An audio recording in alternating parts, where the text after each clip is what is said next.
Got a tiny patio, balcony, or even just a sunny window? You can still grow amazing tomatoes. You just need the right variety.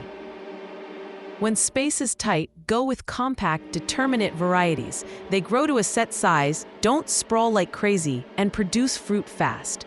Perfect for container gardening.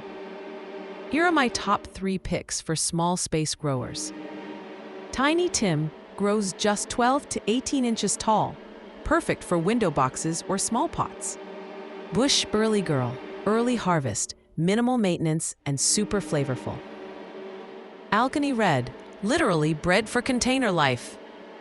These varieties don't need big trellises, and they're quick producers, meaning faster tomato sandwiches and less frustration.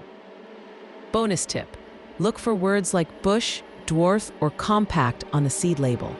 That's the small space tomato buzzwords.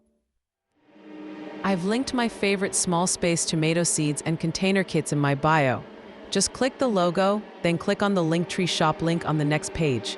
Whether you want to grow in a bucket or a balcony, I got you. Subscribe for more tomato tips.